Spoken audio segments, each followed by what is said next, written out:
Buddha Purnima special क्यों है? आज हम लोग उनके बारे में बात करने वाले हैं।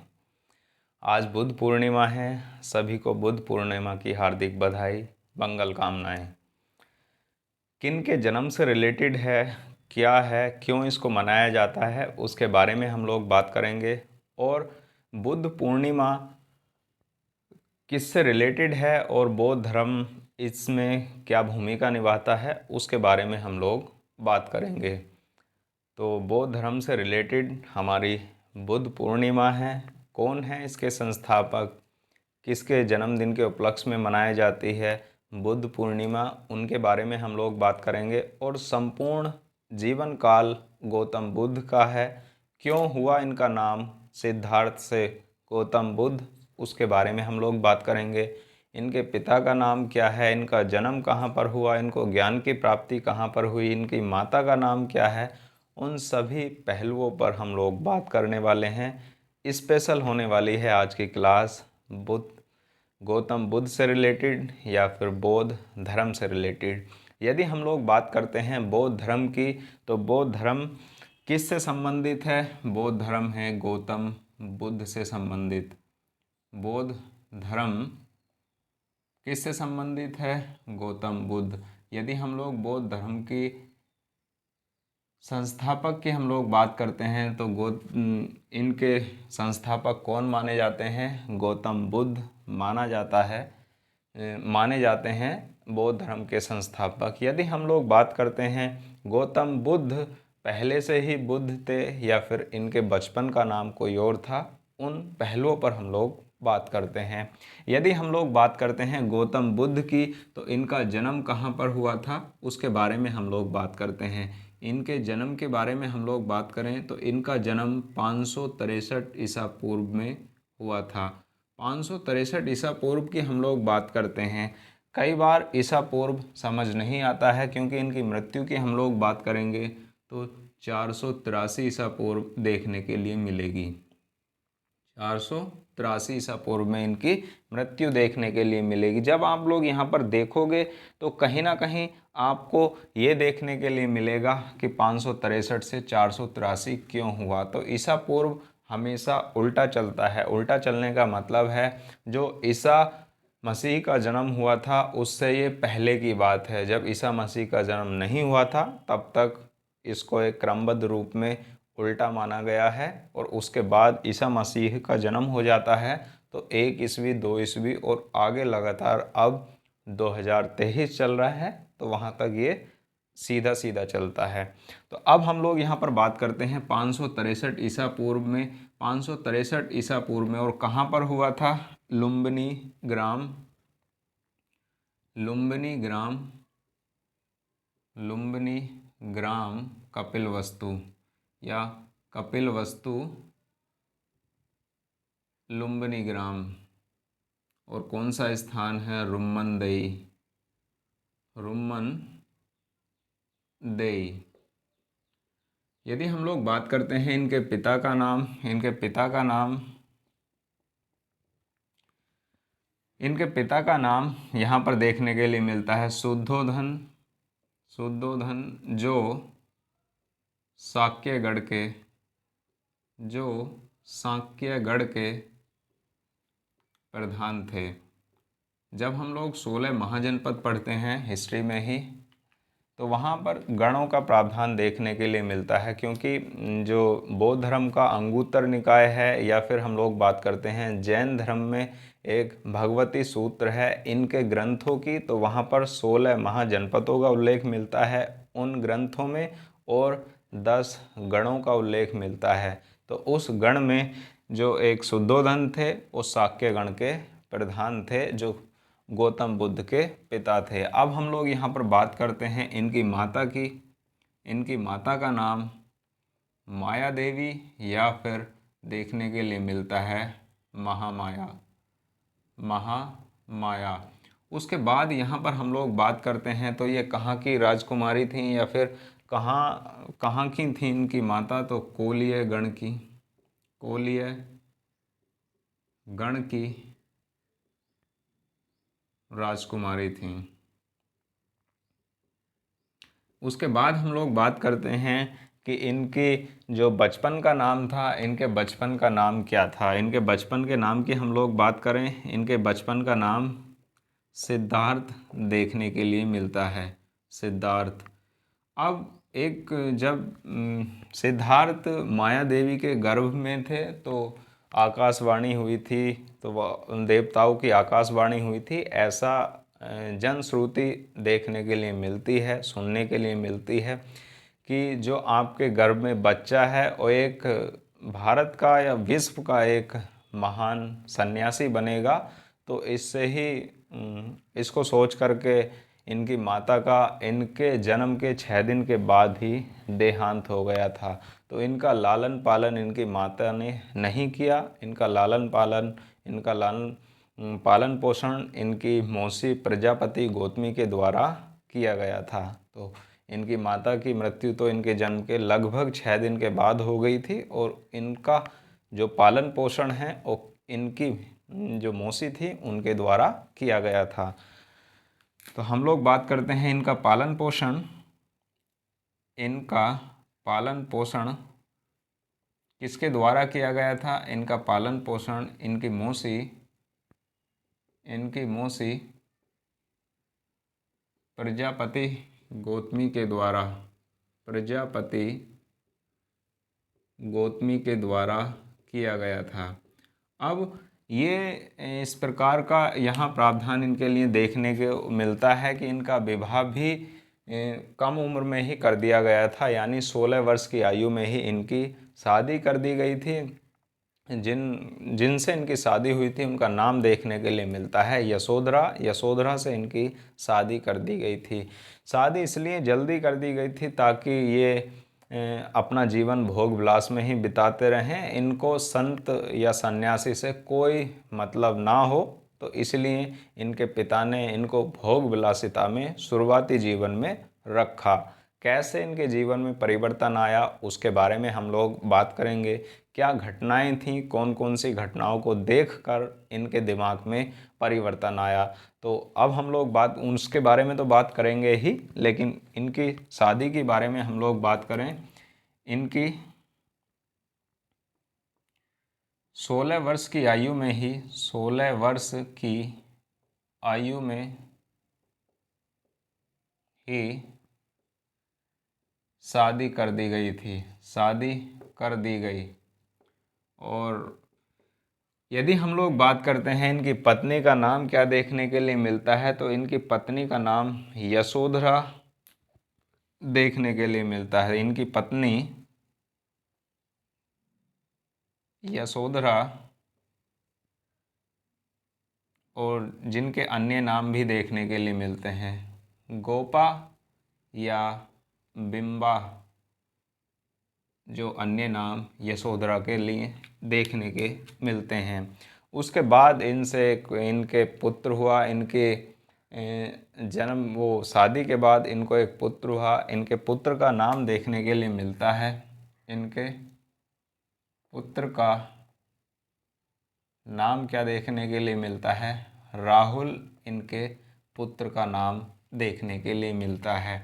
कैसे इनके जीवन में परिवर्तन आया, क्यों इनके अलग से ये सब जो जीवन चल रहा था उससे अलग क्यों परिवर्तन इनके जीवन में आया, उसके बारे में हम लोग बात करते हैं।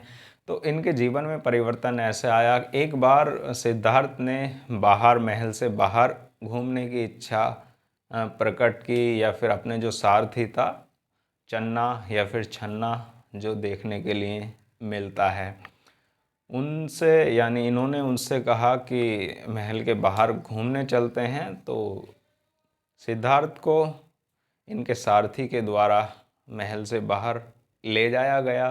तो इनको 4 स्थितियां देखने के लिए मिली जिनसे इनका जीवन परिवर्तन हुआ। पहला, एक बीमार व्यक्ति चेयर पर या खाट पर पड़ा है और उसको देखकर उनकी जो बीमार व्यक्ति है उसके महिला और बच्चे उसको देखकर बिलख रहे हैं, रो रहे हैं कि उठो, अब ये जीवन कैसे चलेगा। इस प्रकार के पहली स्थिति उन्होंने देखी, एक बीमार व्यक्ति अपनी बिस्तर पर है, खाट पर लेटा हुआ है, वह उठ नहीं रहा है। उन्होंने देखा और सारथी से उन्होंने पूछा कि ये जीवन ये मेरे साथ भी होगा? तो सारथी ने कहा, ये ऐसा चक्र है प्रकृति का जो सभी के साथ होना है। तो बीमार हो ही जाता है व्यक्ति। उसके बाद रथ आगे लेकर के चलता है सारथी। बाद में एक ऐसा उनको देखने के लिए मिलता है जो चार व्यक्ति एक मृत व्यक्ति को लेकर के आगे चल रहे हैं। और चार व्यक्ति एक मृत व्यक्ति को लेकर चलते हैं, तो कंधे पर उठाकर ही ले जाते हैं। तो उन्होंने पूछा ये क्या है? तो उनके सारथी ने इनको जवाब दिया कि ये जीवन मरण का चक्र है, जो इसको मृत्यु हो गई है और ये सभी के साथ होना है। तो उन्होंने पूछा मेरे साथ भी होना है? तो उन्होंने कहा बिल्कुल, ये सभी के साथ ही होना है। तो पहली स्थिति उन्होंने देखी कि एक वृद्ध या बीमार व्यक्ति है, वो खाट पर लेटा हुआ है। उसके बाद एक उनको देखने के लिए मिलता है मृत व्यक्ति, और उसके बाद उनको स्थिति देखने के लिए मिलती है अगली कि वहाँ पर एक हमने बात की पहले वृद्ध बीमार व्यक्ति की, और दूसरी बात की हमने एक मृत व्यक्ति की। उसके बाद उससे सबसे पहली घटना वृद्ध व्यक्ति की उन्हें देखने के लिए मिलती है। तो मैंने दूसरी पहले बताई आपको, एक तो बीमार और दूसरी मैंने बताई मृत व्यक्ति की। और पहली देखने के लिए मिलती है वृद्ध व्यक्ति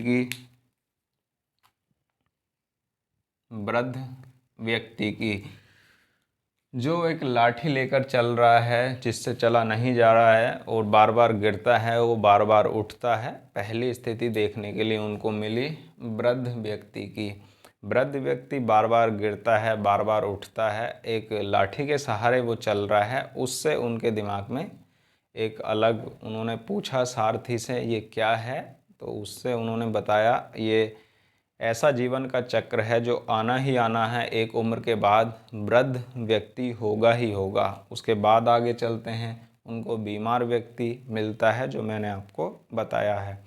उसके बाद एक मृत व्यक्ति अंत्येष्टि के लिए ले जाते हैं, उसका अंतिम संस्कार करने के लिए ले जाते हैं। बाकी लोग पीछे पीछे चल रहे हैं, चार लोग उसको कंधे पर उठाकर ले चल रहे हैं।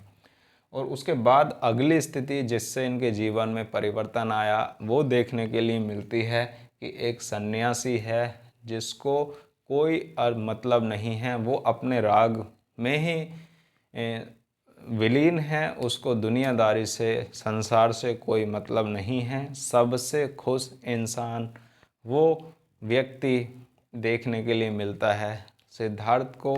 और इसी से ही उनके जीवन में, उनके दिमाग में ये परिवर्तन शुरू हो जाता है कि यदि ये सब होना है तो जितना जीवन है उसको खुशी के साथ ही क्यों ना जिया जाए। तो अगली स्थिति उनको देखने के लिए मिलती है यहाँ पर कि अगली सन्यासी उनको मिलता है, और सन्यासी से ही इनकी जो मस्तिष्क है उसमें परिवर्तन आता है। और वैसे ही जब घर पर ये आते हैं तो इन सभी स्थितियों को समाप्त करने के लिए, इनको हटाने के लिए इनके लिए एक राग रंग का आयोजन किया जाता है, जिससे हालांकि इनके कोई परिवर्तन नहीं होता। उसके बाद ये अपने जो सारथी है उसके से कहते हैं, क्या क्या कहते हैं उसके बारे में हम लोग बात करेंगे। अब तो पहले आप लोग इसका स्क्रीनशॉट ले लो, फिर हम लोग आगे के बारे में बात करते हैं।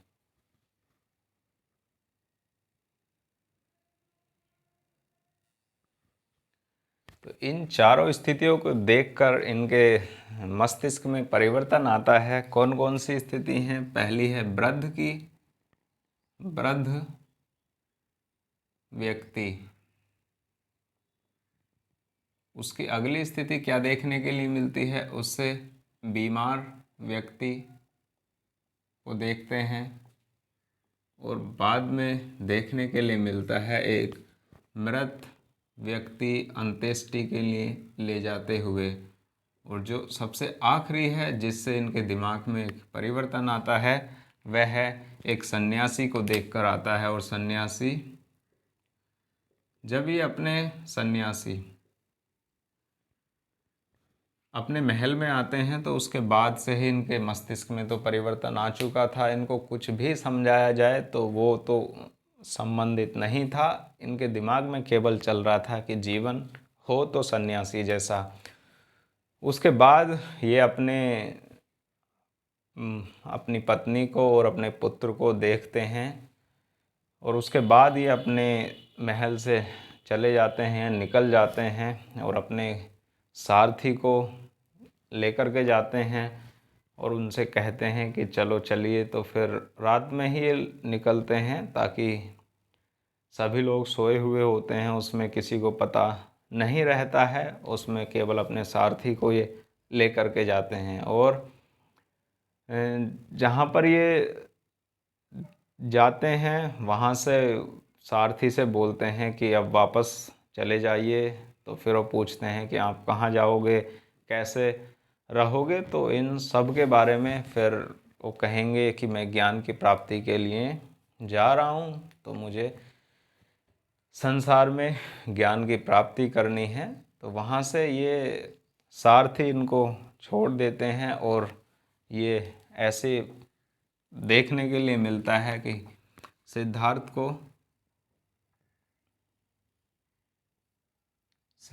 को इनके सारथी चन्ना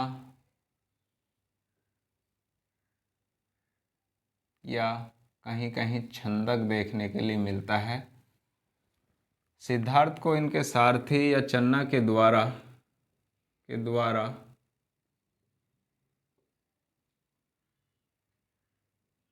छोड़ दिया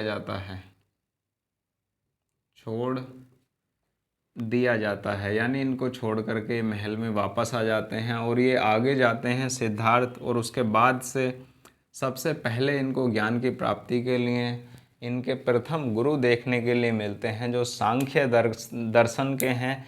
अलार कलाम इनको पहले गुरु देखने के लिए मिलते हैं। ये सबसे पहले अलार कलाम के पास जाते हैं और अलार कलाम के पास जाने के बाद ये शिक्षा ग्रहण करते हैं। लेकिन इनको वो अलार कलाम पहले गुरु इनको देखने के लिए मिलते हैं जो सांख्य दर्शन के हैं। तो ये इनसे भी संतुष्ट नहीं थे पहली बार में, क्योंकि अलार कलाम से जैसे ही ये मिले तो उतना संतुष्ट ये थे नहीं। जो इनको एक ज्ञान की प्राप्ति करनी थी उससे बिल्कुल संतुष्ट नहीं थे। पहले गुरु के रूप में अलार कलाम यहाँ इनको देखने के लिए मिलते हैं। इनसे खुश ना होने के कारण फिर ये आगे जाते हैं और आगे अपने दूसरे गुरु से मिलते हैं और वहाँ भी इनको ज्ञान की प्राप्ति या जो ये चाहते थे वो नहीं मिलता है। उसके बाद ये खुद ही उनको छोड़ करके चले जाते हैं। फिर इनको आगे चलकर 5 ब्राह्मण मिलते हैं और फिर 5 ब्राह्मणों से जब इनकी भेंट होती है गौतम बुद्ध की या सिद्धार्थ ही इनका नाम है अब तक, जब तक ज्ञान की प्राप्ति नहीं होगी इनको तब तक इनका नाम सिद्धार्थ ही है। और जैसे ही ज्ञान की प्राप्ति हो जाएगी तो इनका नाम बुद्ध या गौतम बुद्ध के रूप में जाना जाएगा। तो इनको फिर दूसरे गुरु के पास जाते हैं तो वहाँ भी इनको संतुष्टि नहीं मिलती है। फिर ये आगे स्वयं ही निकल जाते हैं और इनको कौन मिलते हैं, इनको मिलते हैं 5 ब्राह्मण। और 5 ब्राह्मण इनसे पूछते हैं कि भाई तुम कौन। तो इन्होंने कहा कि मैं सिद्धार्थ। और कहाँ जा रहे हैं, तो इन्होंने बताया कि ज्ञान की प्राप्ति के लिए मैं जा रहा हूँ। फिर 5 ब्राह्मणों ने भी कहा कि हम लोग भी ज्ञान की प्राप्ति के लिए जा रहे हैं। तो ये लोग 5 ब्राह्मण प्लस एक सिद्धार्थ इनके साथ हो जाते हैं और ये तपस्या करते हैं। और ये तपस्या करने के बाद इनको ज्ञान की प्राप्ति नहीं होती है। पूरे लगभग ये बिना खाए पिए कुछ भी लगातार तपस्या में लीन रहते हैं, इनको ज्ञान की प्राप्ति फिर भी नहीं होती है।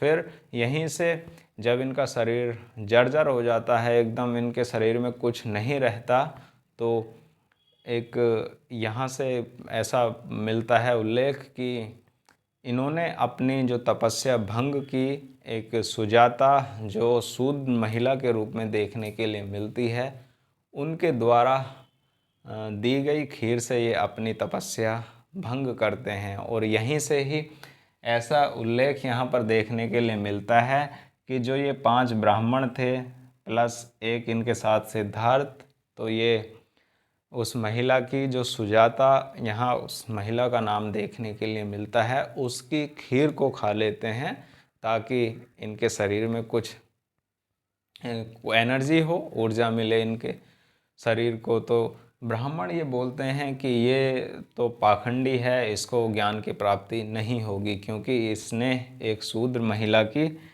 खीर को खा लिया है। कौन महिला थी? सुजाता, जो लेकर के आई थी खीर, और उस खीर को किसने खा लिया? उस खीर को सिद्धार्थ खा लेते हैं। और सिद्धार्थ के खाने के बाद ये अपनी तपस्या भंग करते हैं और सिद्धार्थ का साथ छोड़कर जब ये सब हो जाता है तो इसको सुनकर ये सब 5 ब्राह्मण इनका साथ क्या कर देते हैं? छोड़ देते हैं। और फिर सिद्धार्थ इनका साथ छोड़ करके, यानी 5 ब्राह्मण इनसे अलग हो जाते हैं, अकेले फिर सिद्धार्थ ही बचते हैं और सिद्धार्थ अकेले रह जाते हैं। सिद्धार्थ अकेले अपने स्वयं खुद अलग निकल जाते हैं ज्ञान की प्राप्ति के लिए। अब इनको ज्ञान की प्राप्ति कुछ दिनों के बाद हो जाती है और कहाँ पर ये चले जाते हैं? ये चले जाते हैं उरुवेला के किनारे एक निरंजना नदी, उरुवेला में निरंजना नदी, या फिर उस नदी का नाम देखने के लिए मिलता है फल्गु नदी, जहाँ पर इनको ज्ञान की प्राप्ति होती है। तो ये जब आगे जाते हैं तो ये आगे कहाँ पर जाते हैं? उरुवेला में। उरुवेला में ये चले जाते हैं। कौन? सिद्धार्थ। उरुवेला में, उरुवेला में जाकर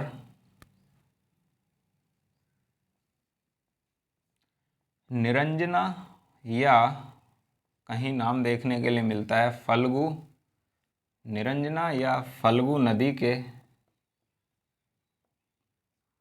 तट पर पीपल के वृक्ष के नीचे, पीपल वृक्ष जो बाद में ये बोधि वृक्ष के नाम से जाना जाएगा, पीपल वृक्ष या बोधि वृक्ष के नीचे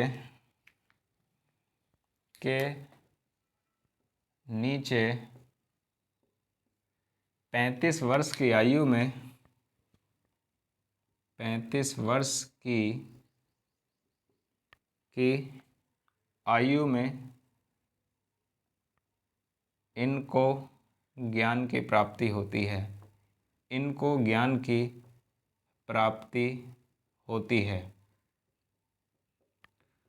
हमारे एग्ज़ाम से रिलेटेड यहाँ पर सवाल बनते हैं, और यहाँ यदि हम लोग बात करते हैं इनकी उम्र क्या थी जब इन्होंने त्याग किया था घर का, उसको भी आप लोग यहाँ पर याद रख लेना। तो 29 वर्ष की आयु में इन्होंने गृह त्याग किया था और इनको ज्ञान की प्राप्ति हो जाती है कहाँ? उरुवेला में निरंजना नदी या फिर फल्गु नदी के तट पर इनको ज्ञान प्राप्त हो जाता है। फिर ये वापस आते हैं और सबसे पहले जो अपना उपदेश देते हैं, सबसे पहला उपदेश उन 5 ब्राह्मणों को ही देते हैं जिन्होंने इनका साथ छोड़ दिया था, क्योंकि बिना कुछ खाए पिए ज्ञान की प्राप्ति असंभव है। क्योंकि जब तक हमारे शरीर में ऊर्जा नहीं होगी, एनर्जी नहीं होगी, ऊर्जावान हम लोग नहीं रहेंगे, तब तक हम लोग ज्ञान की प्राप्ति नहीं कर सकते। इनका ये सबसे पहला कथन था कि जब तक हम लोग कोई अपने शरीर को ऊर्जावान नहीं रखेंगे तब तक हम ज्ञान की प्राप्ति नहीं कर सकते। तो इन्होंने पहला उपदेश अपना किसको दिया था? उन 5 ब्राह्मणों को ही। और कहाँ पर दिया था? सबसे पहला उपदेश सारनाथ में इन्होंने दिया था। इस घटना को क्या कहा गया उसके बारे में भी हम लोग बात करते हैं। तो सबसे पहले यदि हम लोग बात करते हैं इनके घर छोड़ने की घटना क्या कहलाती है, तो इस घटना का नाम था महाभिनिष्क्रमण। महाभिनिष्क्रमण यहाँ देखने के लिए मिलता है। इनके घर गृह त्याग की घटना को क्या कहते हैं? महाभिनिष्क्रमण इनके गृह त्याग की घटना कहलाती है। उसके बाद जब इनको ज्ञान की प्राप्ति हो जाती है और ये पहला उपदेश अपना देते हैं, तो इनकी जो ये घटना कहलाती है ये कहलाती है धर्म चक्र प्रवर्तन। ये जो इनकी ज्ञान की प्राप्ति है इसको कहा जाता है धर्म चक्र प्रवर्तन। और यहीं से ही सिद्धार्थ किस नाम से जाने जाते हैं? यहीं से ही बोध के नाम से जाने जाते हैं सिद्धार्थ। तो ये किस नाम से जाने जाते हैं फिर? गौतम बुद्ध के नाम से इनको जाना जाता है। ज्ञान की प्राप्ति हो जाती है और सबसे पहले अपना उपदेश किसको देते हैं? तो पहला उपदेश यहाँ पर आप लोग लिख लेना। पहला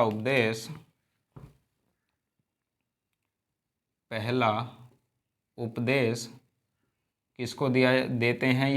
ये पहला उपदेश उन 5 ब्राह्मणों को ही देते हैं जिन्होंने इनका साथ छोड़ दिया था। और कहाँ पर पहला उपदेश? सारनाथ में इन्होंने अपना पहला उपदेश दिया था। और यदि हम लोग बात करते हैं इनके उपदेश की भाषा कौन सी थी, तो पाली भाषा में इन्होंने उपदेश दिए थे। पाली भाषा उस समय की प्रचलन की भाषा थी, जन साधारण भाषा थी, जो अधिकतर जनसंख्या के द्वारा प्रयोग में लाई जाने वाली भाषा थी। उसी भाषा में इन्होंने अपना पहला उपदेश 5 ब्राह्मणों को सारनाथ में दिया था। तो यदि आपसे पूछ लिया जाए गृह त्याग की घटना क्या कहलाती है? महाभिनिष्क्रमण कहलाती है। और उसके बाद हम लोग बात कर रहे हैं ज्ञान प्राप्ति की घटना धर्म चक्र प्रवर्तन कहलाती है। पहला इनको ज्ञान की प्राप्ति कहाँ पर हुई? उरुवेला में निरंजना या फल्गु नदी के तट पर। और कहाँ पर? पीपल वृक्ष या फिर बोधि वृक्ष के नीचे। उसके बाद इन्होंने कितनी वर्ष की आयु में? 35 वर्ष की, ये आप लोग याद रख सकते हैं। फिर इन्होंने अपना पहला उपदेश किसे दिया? 5 ब्राह्मणों को। और उसके बाद ये कहाँ पर दिया? सारनाथ में। और कौन सी भाषा में इन्होंने अपने उपदेश दिए? पाली भाषा में उपदेश दिए। आगे के बारे में हम लोग बात करते हैं, आगे चलकर क्या परिवर्तन आया, फिर उसके बारे में हम लोग बात करते हैं। पहले आप लोग इसका स्क्रीनशॉट ले लो।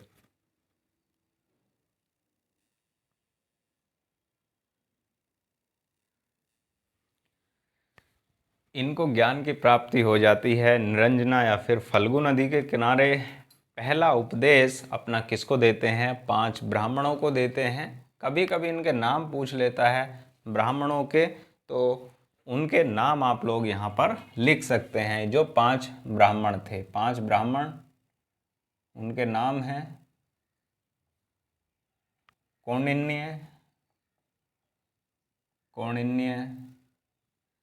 कौंडिन्य। उसके बाद अगला भद्दिय, बप्पा और अस्सागी। यहाँ उनके नाम देखने के लिए मिलते हैं। कौन कौन है? कौंडिन्य हैं, भद्दिय हैं, बप्पा है और हमारे पास अस्सागी है। फिर महामना या फिर महामानी नाम देखने के लिए मिलता है। जो 5 ब्राह्मण थे और इनको ज्ञान प्राप्ति की घटना क्या कहलाती है? धर्म चक्र प्रवर्तन इनकी कहलाती है, जो उपदेश वो देते हैं। उसके बाद यदि हम लोग यहाँ पर बात करते हैं कि जो आगे चलकर ये अपने उपदेश देते हैं कौन सी भाषा में? पाली भाषा में ये अपने उपदेश देते हैं। उसके बाद आगे चलकर ये सब अपने अपने उपदेश अलग अलग जगहों पर देते हैं, क्योंकि सबसे पहले इन्होंने अपना एक शिष्य बनाया था जिसका नाम यश देखने के लिए मिलता है। उसके बाद ये बरसात के समय के छोड़कर बाकी पूरा समय अपना ये उपदेश में ही देते थे। अब अलग अलग जगहों पर जाकर इन्होंने अपने उपदेश दिए हैं, जैसे देखने के लिए मिलते हैं वैशाली में इन्होंने अपने उपदेश दिए, सारनाथ में, कौशाम्बी में, अलग अलग इन्होंने उपदेश अपने दिए हैं। तो कहाँ पर? वैशाली में इन्होंने अपने उपदेश दिए, सारनाथ में, सारनाथ, कौशाम्बी, ये सब कहाँ अलग अलग जगहों पर इन्होंने अपने उपदेश दिए हैं। अब यहाँ पर बात आती है इन्होंने सर्वाधिक उपदेश अपने कहाँ पर दिए हैं, और इन्होंने अपने ज्ञान से पूरे पूरे अपने जो ज्ञान इनको प्राप्त था, पूरे विश्व को, पूरे भारत को इन्होंने अपने ज्ञान से प्रकाशमान कर दिया। अपनी जितनी शिक्षाएं थीं, अपना ज्ञान था, सभी में इनको बांटा, और इसी से ही इनको एशिया का प्रकाश भी कहा जाता है, प्रकाश पुंज भी इनको कहा जाता है। एशिया का प्रकाश या लाइट ऑफ एशिया किसको कहा जाता है? तो गौतम बुद्ध को ही कहा जाता है, क्योंकि अपने ज्ञान से इन्होंने पूरा भारत को या लगभग एशिया को प्रकाशमान कर दिया था। तो यदि हम लोग बात करते हैं सबसे या सर्वाधिक उपदेश इन्होंने कहाँ पर दिए हैं, तो इन्होंने सर्वाधिक उपदेश कौशल की राजधानी श्रावस्ती में इन्होंने अपने सर्वाधिक उपदेश दिए हैं।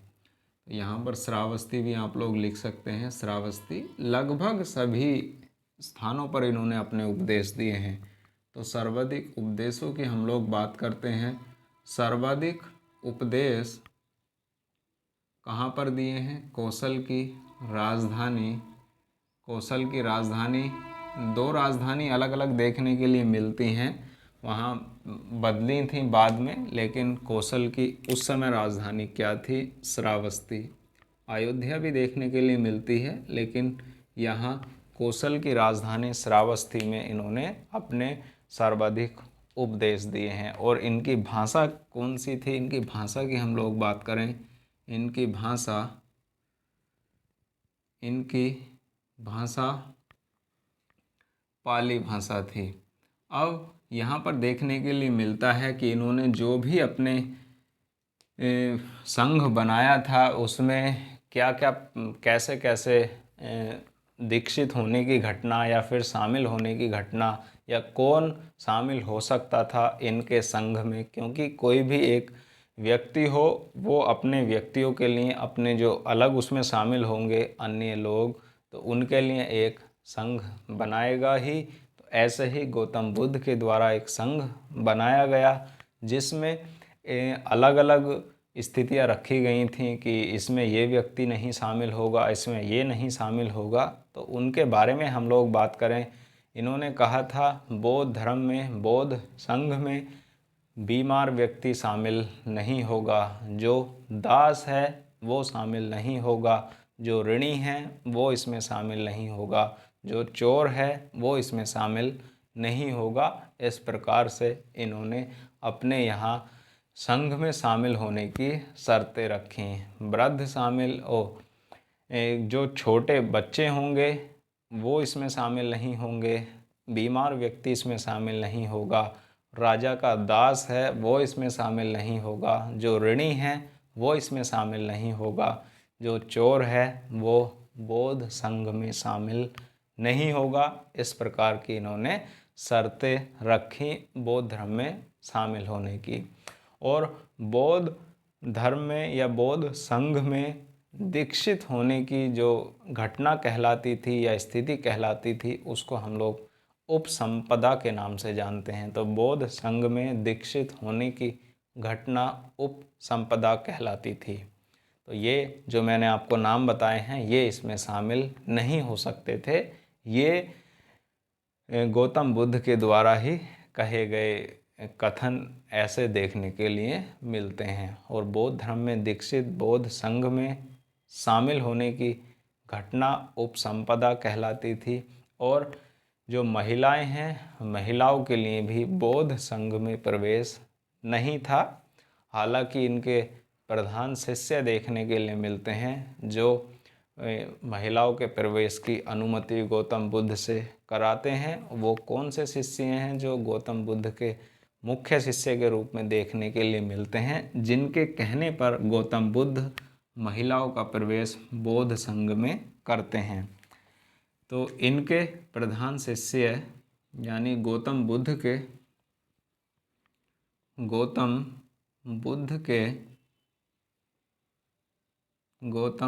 के प्रधान शिष्य कौन कौन थे? गौतम बुद्ध के दो शिष्य, एक तो आनंद और दूसरा उपाली। ये दो शिष्य यहाँ देखने के लिए मिलते हैं, गौतम बुद्ध के शिष्य।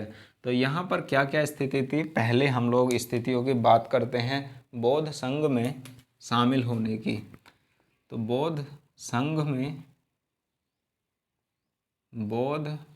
में शामिल होने की शर्तें क्या थीं? कौन कौन शामिल नहीं होगा इसमें, ये जो बौद्ध संघ में शामिल होने की शर्तें क्या थी? तो इसमें कौन शामिल नहीं होगा, पहला जो शामिल नहीं होंगे, यहाँ लिखते हैं हम लोग, जो शामिल नहीं हो सकते। और कौन नहीं हो सकते हैं उनके बारे में यहाँ लिखा गया था। गौतम बुद्ध के द्वारा क्या कहा गया था? जो बच्चे होंगे वो इसमें प्रवेश नहीं ले सकते, बच्चे प्रवेश नहीं लेंगे। उसके बाद यहाँ पर वृद्ध या बीमार शामिल नहीं होगा, शामिल नहीं होंगे।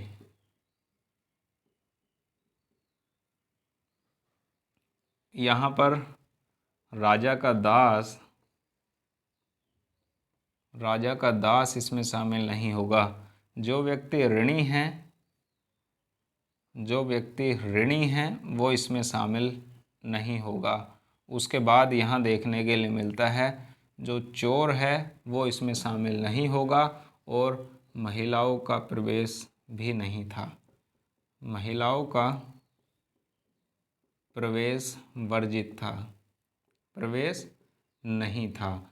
यानी ये लोग जो ये इतनी अपने पास स्थिति रखते हैं वो इसमें बौद्ध संघ में शामिल नहीं हो सकते थे, ये गौतम बुद्ध के द्वारा कहा गया था। हालांकि बाद में महिलाओं के प्रवेश को अनुमति मिल गई थी, क्योंकि आनंद के कहने पर ही गौतम बुद्ध ने महिलाओं को प्रवेश दे दिया था। तो यहाँ पर गौतम बुद्ध कहते हैं यदि मैंने महिलाओं को प्रवेश दिया है तो ये अगले 500 वर्षों में ये धर्म अपने आप क्या हो जाएगा, समाप्त हो जाएगा। लगभग उसकी इतनी प्रभावशीलता नहीं रह जाएगा ये जो पुरुषों के द्वारा थी।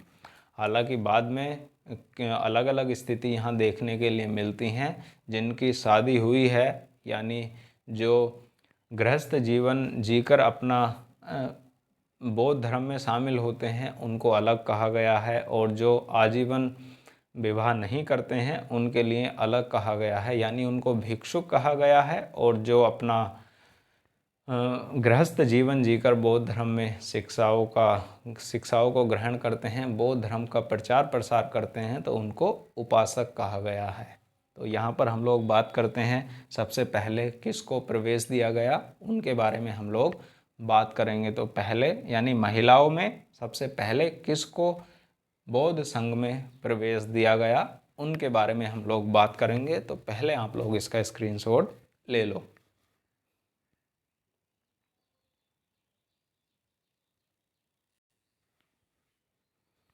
तो अपने प्रधान शिष्य के कहने पर अपने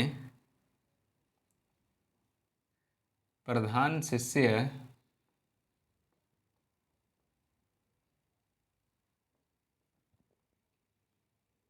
आनंद के कहने पर आनंद के कहने पर बौद्ध संघ में महिलाओं के प्रवेश की अनुमति, कहने पर महिलाओं को बौद्ध संघ में प्रवेश दिया गया और सबसे पहले बौद्ध संघ में शामिल महिला सर्वप्रथम संघ में शामिल महिला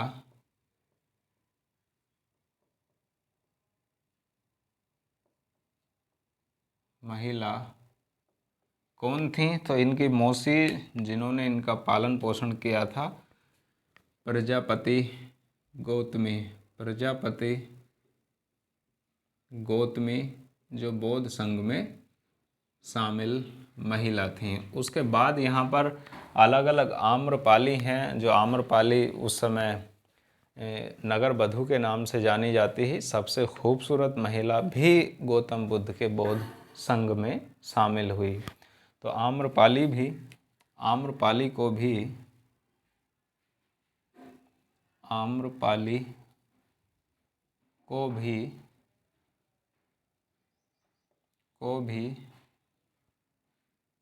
बौद्ध संघ में, या आम्रपाली भी बौद्ध संघ में शामिल हुई। ऐसे आप लिखो, आम्रपाली भी बौद्ध संघ में शामिल हुई और जो गौतम बुद्ध की शिष्या बनकर उन्होंने अपना जीवन बौद्ध संघ में समर्पित कर दिया। उसके बाद इनकी जो अलग अलग सभी ने प्रचार किया और जो आजीवन अपना महिलाएं शादी कर या गृहस्थ जीवन में रहकर बौद्ध धर्म में शामिल रहती थी, उनको उपासक, या फिर जो आजीवन शादी नहीं करती थी उनको भिक्षुक या व्यक्तियों को भिक्षुक कहा गया है। उसके बारे में हम लोग बात करेंगे अभी। तो आम्रपाली भी बौद्ध संघ में शामिल हुई बाद में। उसके बाद इनके, यदि हम लोग बात करते हैं कि गौतम बुद्ध के समय कौन कौन से राजा जो इनके समय रहे हैं और जिन्होंने बौद्ध धर्म को ग्रहण किया था, या फिर इनके समकालीन शासक कौन कौन रहे हैं, उनके बारे में हम लोग बात कर लेते हैं। बौद्ध धर्म के या गौतम बुद्ध के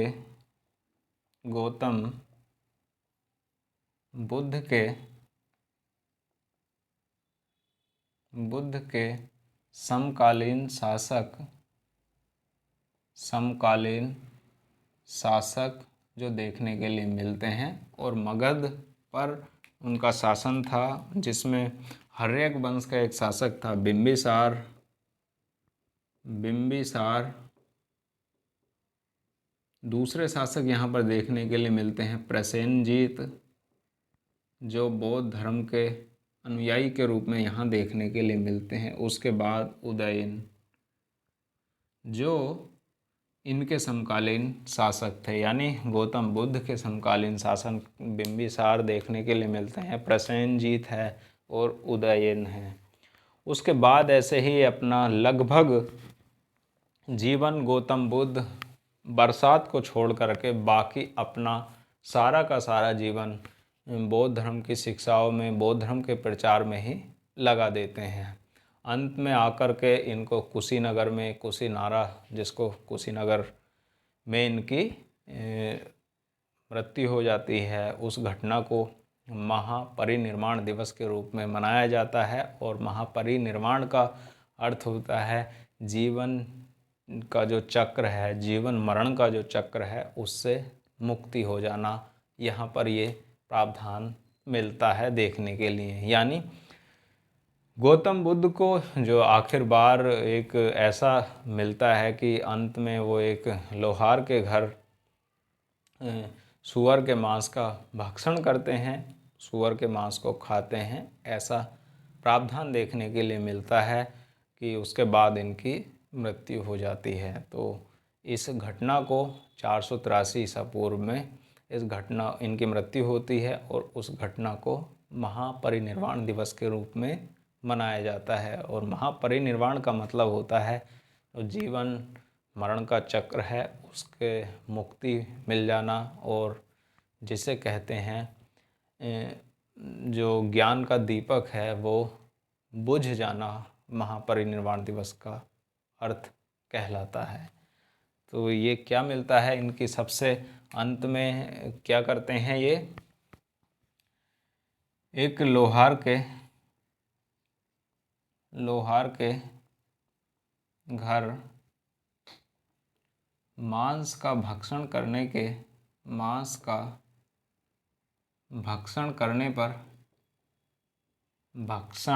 करने पर या खाने पर इनका स्वास्थ्य बिगड़ जाता है और कुशीनगर में और 483 ईसा पूर्व में कुशीनगर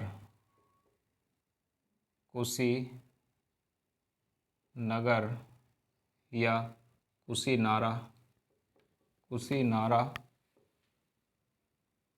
में इनकी मृत्यु हो जाती है। और इस घटना को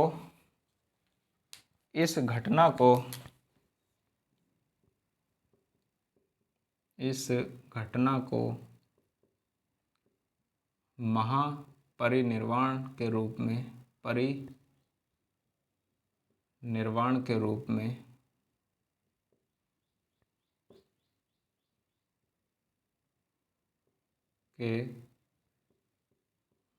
में जाना जाता है।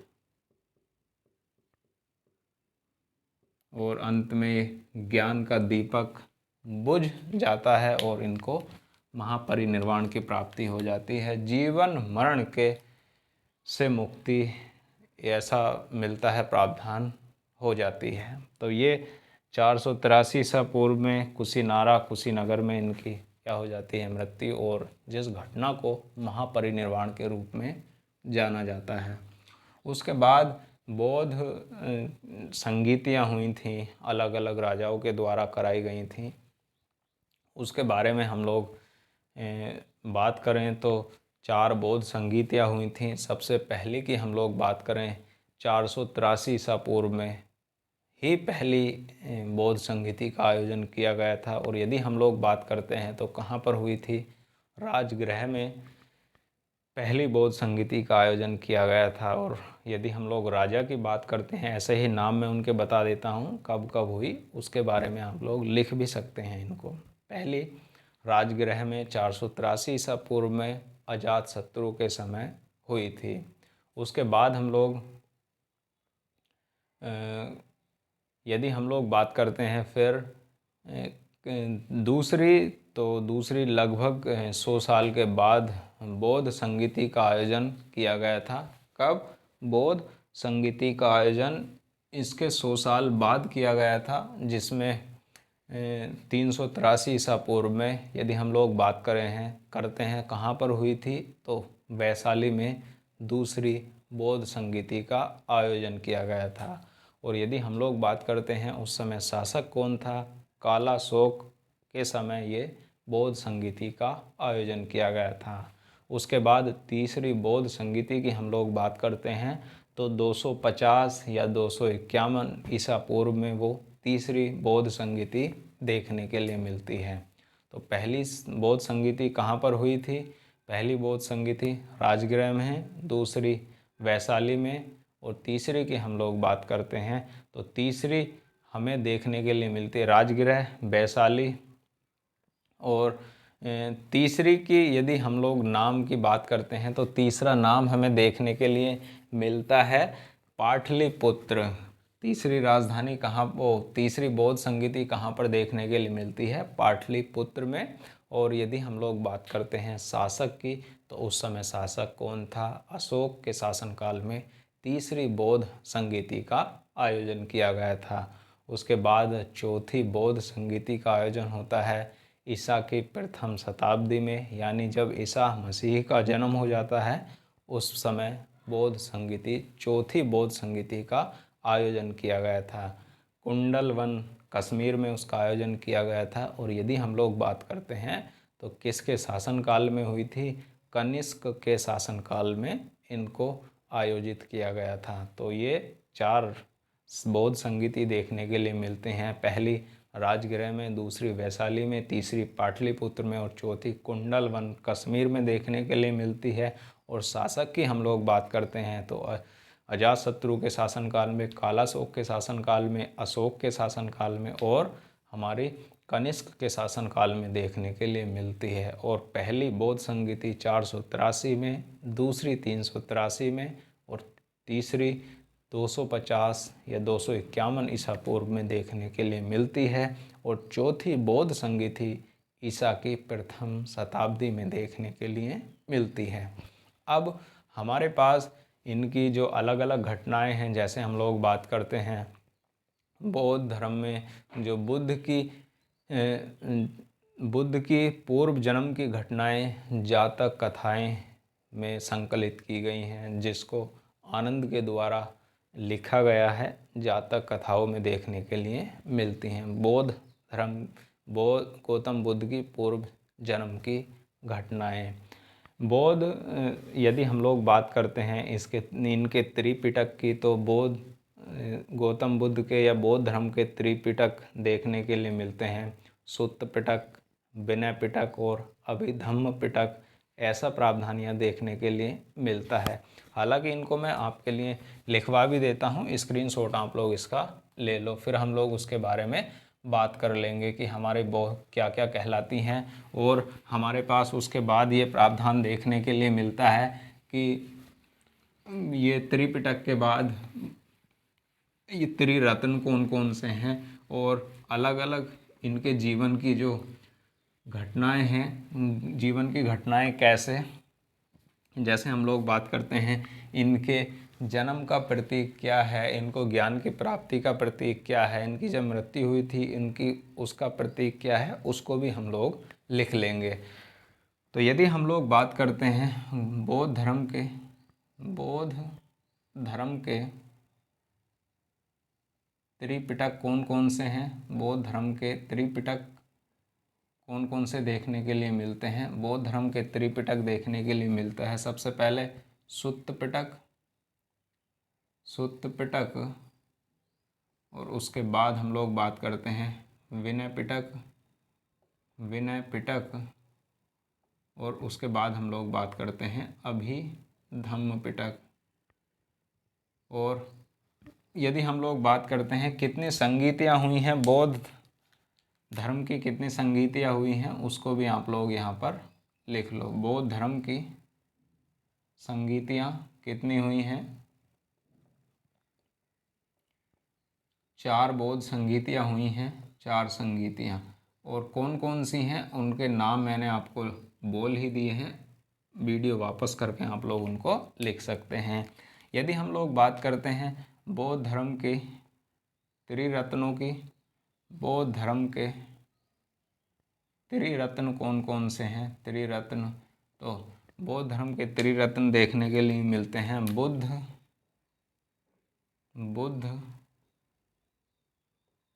संघ और बुद्ध, और फिर मिलता है धम्म, और उसके बाद देखने के लिए मिलता है संघ, जिसको बोलते हैं बुद्धं धम्मं संघामि, बुद्धं धम्मं संघामि, बुद्धं धम्मं संघामि। ऐसे ये त्रिरत्न यहाँ पर देखने के लिए मिलते हैं बौद्ध धर्म के। उसके बाद हम लोग बात करते हैं यहाँ पर कि जो बौद्ध धर्म के द्वारा 4 आर्य सत्य बताए गए हैं, दुख है, दुख समुदाय है, और उसके बाद हम लोग बात करते हैं दुख निरोध है और दुख, निरोध, गामिनी प्रतिपदा हैं। ये 4 आर्य सत्य बौद्ध धर्म में बताए गए हैं। तो कौन कौन से हैं? दुख है, दुख समुदाय है, दुख निरोध है और दुख निरोध गामिनी प्रतिपदा है, जो 4 आर्य सत्य बौद्ध धर्म में बताए गए हैं। उसके बाद यदि हम लोग बात करते हैं कि आजीवन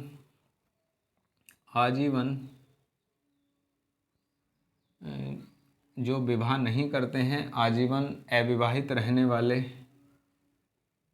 विवाहित रहकर बौद्ध धर्म का प्रचार करने वाले क्या कहलाते हैं? आजीवन अविवाहित रहकर बौद्ध धर्म का प्रचार प्रसार करने वाले भिक्षुक कहलाते हैं। भिक्षुक,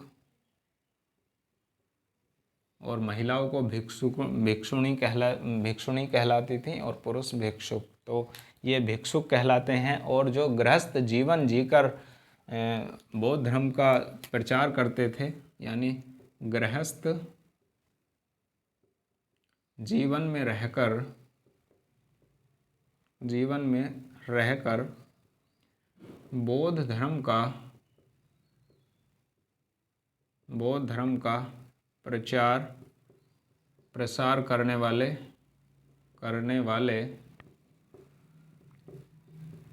क्या कहलाते हैं? ये उपासक कहलाते हैं। उपासक ये कहलाते हैं। तो ये सारी की सारी जो बौद्ध धर्म से संबंधित एग्ज़ाम में रिलेटेड पॉइंट हो सकते हैं, उसके बारे में हमने यहाँ पर बात की है।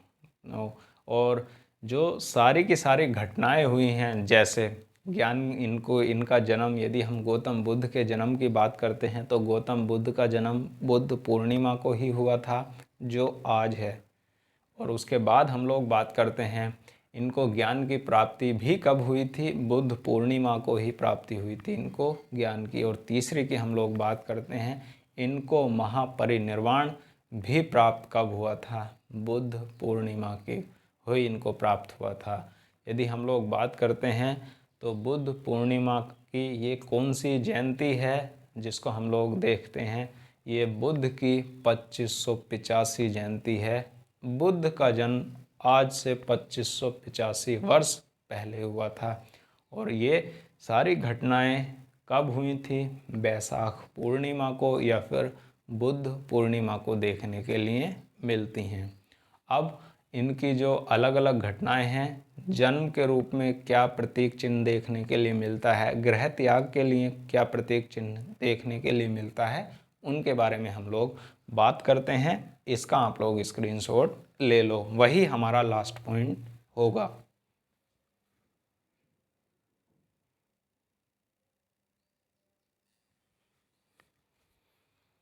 तो अब हम लोग बात करते हैं इनके जो जीवन से संबंधित जो पद चिन्ह थे, उनके बारे में हम लोग बात करते हैं। और एक पॉइंट आप लोग ध्यान रखना, अभी जो बौद्ध संगीतियाँ मैंने आपको बताई हैं, एक तो 483 में बताई, 483 ईसा पूर्व में, और उसके बाद 383 ईसा पूर्व में, और बाद में बताई 251 या 250 ईसा पूर्व, 250 या 51 जो भी देखने के लिए मिलता है।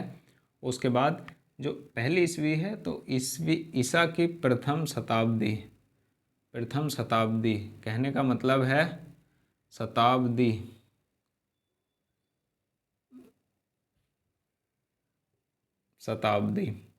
ये है जब ईसा मसीह का जन्म हो जाता है, उसके 100 साल बाद ये चौथी बौद्ध संगीति हुई थी। ये आप लोग ध्यान रखना, जब ईसा मसीह का जन्म हुआ था उस समय नहीं, उसके 100 साल बाद इसका आयोजन किया गया था। यदि वैसे मैंने बोल दिया हो वहाँ पर कि पहली शताब्दी में, तो पहली शताब्दी का मतलब होता है जब ईसा मसीह का जन्म हुआ उसके 100 साल बाद इसका आयोजन किया गया था, चौथी बौद्ध संगीति का। इसका आप लोग ध्यान रखना, क्योंकि कई बार हो जाता है उसमें बोलते हुए कभी कभी, क्योंकि ये रिकॉर्ड तो हो ही जाता है, जो भी आप लोग बोलोगे इसमें रिकॉर्ड हो जाएगा, इसमें काट आप लोग नहीं सकते। तो ध्यान रखना आप लोग, जो मैंने आपके लिए बताई है, ईसा मसीह के 100 साल बाद चौथी बौद्ध संगीति का आयोजन कुंडलवन कश्मीर और कनिष्क के शासनकाल में हुआ था।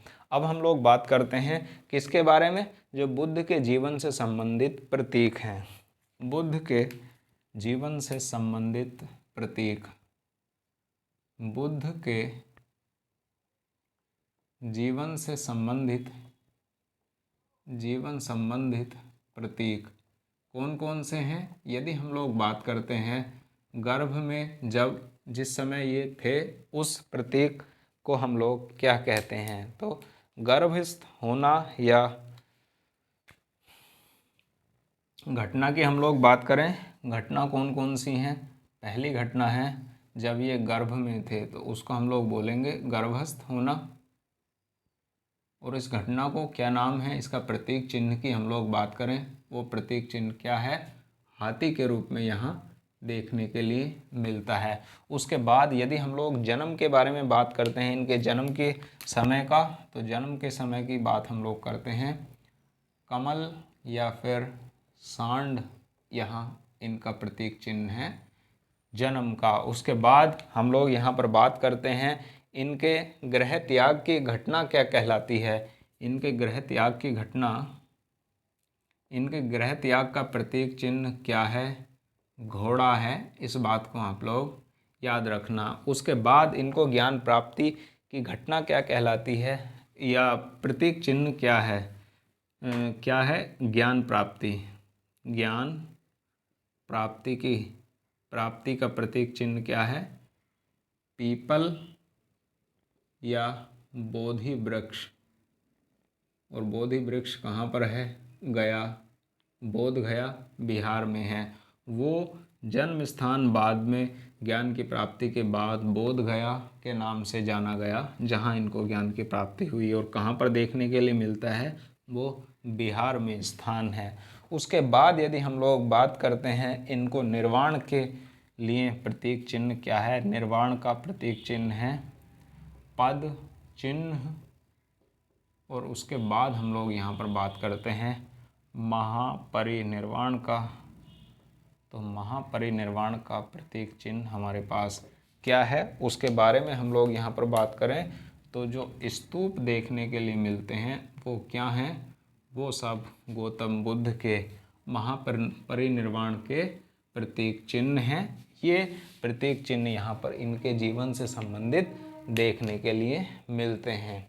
और ये सारी की सारी चीज़ें गौतम बुद्ध ने से संबंधित दी गई हैं। गौतम बुद्ध ने जीवन के जो दुख से संबंधित घटनाएं हैं, जो संसार है उसको दुखों का भंडार कहा है। और इन्होंने अलग अलग 8 अपने कथन दिए हैं, जिनके माध्यम से दुखों से हम लोग क्या कर सकते हैं, दुखों से मुक्ति पा सकते हैं। तो 8 इनके द्वारा कथन भी दिए गए हैं, जैसे सम्यक ज्ञान, सम्यक दृष्टि, सम्यक वाक। इस प्रकार से ये उनके 8 कथन भी देखने के लिए मिलते हैं। तो उनको भी आप लोग लिख लेना, यदि आपको कहीं ना कहीं से देखने के लिए मिल जाए। तो लिखवा तो वैसे मैं उनको भी देता, ऐसी कोई बात नहीं है, लेकिन उनको आप लोग वैसे ही ध्यान रख सकते हैं। तो बुद्ध पूर्णिमा से संबंधित को ज्ञान की प्राप्ति हो या जन्म हो इनका, या फिर इनका परिनिर्वाण हो, सब बैसाख पूर्णिमा या फिर बुद्ध पूर्णिमा को ही इनको प्राप्त हुई थी। और संयुक्त राष्ट्र ने भी इस बैसाख पूर्णिमा को बुद्ध पूर्णिमा के रूप में मनाने का इसको घोषणा की थी। तो जब से ये बुद्ध पूर्णिमा 1999 के आसपास से बुद्ध पूर्णिमा के रूप में मनाया जाता है। Thank you, all the best. पढ़ाई आप लोग कीजिए, बुद्ध आप लोग बनिए, ज्ञान प्राप्त करिए और सभी को समान दृष्टि या किसी के साथ भेदभाव मत कीजिए। और बौद्ध धर्म का सबसे पहला ही उपदेश है समानता का, और भेदभाव खत्म करने का सबसे पहला उपदेश है। और इनका पहला उपदेश समानता का है।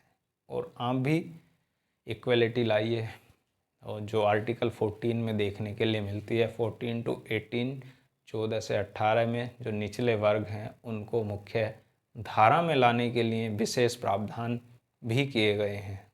Thank you, all the best. Screenshot आप लोग इसका ले सकते हैं।